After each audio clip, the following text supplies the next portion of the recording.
Titre du Parisien, blessés par centaines, pillages, vitrines brisées, barricades, voitures incendiées. Non, il ne s'agit pas d'un article sur l'acte 24 des Gilets jaunes, mais bien d'un compte-rendu de la grande manifestation des sidérurgistes à Paris le 23 mars 1979.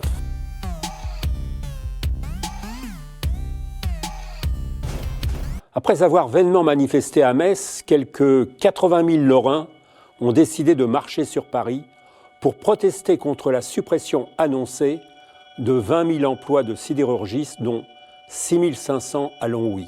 Manifestation pacifique et largement unitaire, relayée par une radio pirate et pionnière, Radio Lorraine Cœur d'Acier. Du point de vue de l'organisation et de l'affluence, la marche du 23 mars 1979 est un succès incontestable. Mais les journaux en donnent une autre version. 54 boutiques cassées, titre François, 121 vitrines brisées et 116 blessés parmi les forces de l'ordre. Paris Match choisit son titre. Casseurs, nos photographes au cœur de la bataille de Paris. Ce que n'avait pas prévu le ministre de l'Intérieur, c'est que le service d'ordre de la CGT, qui avait d'ailleurs protégé plusieurs CRS en mauvaise posture, avait pris une initiative originale. Après avoir observé d'étranges porosités dans les cordons de police, plusieurs membres du service d'ordre avaient neutralisé un des casseurs particulièrement actif. Surprise, il s'agissait d'un policier en civil, un certain Gérard Lexuan, qui avait imprudemment gardé sur lui sa carte de police, son brassard et son arme de service. Le dimanche 25 mars, au Club de la Presse d'Europe 1, Georges Ségui, secrétaire général de la CGT, exigeait que toute la lumière soit faite sur l'affaire. Nous avons, disait-il, toujours eu la conviction que les prétendus groupes autonomes étaient manipulés à des fins de provocation. Depuis vendredi, nous en avons la preuve irréfutable, avec M. Lexuan intercepté en flagrant délit de vandalisme. Ce policier est immédiatement défendu par un groupuscule d'extrême droite, Honneur de la police. L'affaire ne s'arrête pas là.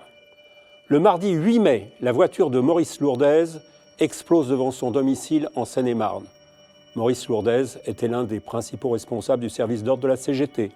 L'attentat est revendiqué par Honneur de la police. Toujours en mai, le leader du groupe musical Trust, Bernie Bonvoisin, est menacé de mort par ce même groupuscule terroriste.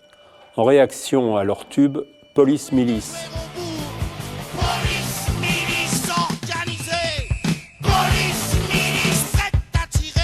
Le jeudi 20 septembre, Pierre Goldman, militant d'extrême gauche devenu journaliste à Libération après être passé par la case prison, est assassiné par 3 individus dans le 13e arrondissement de Paris. Meurtre revendiqué par Honneur de la police.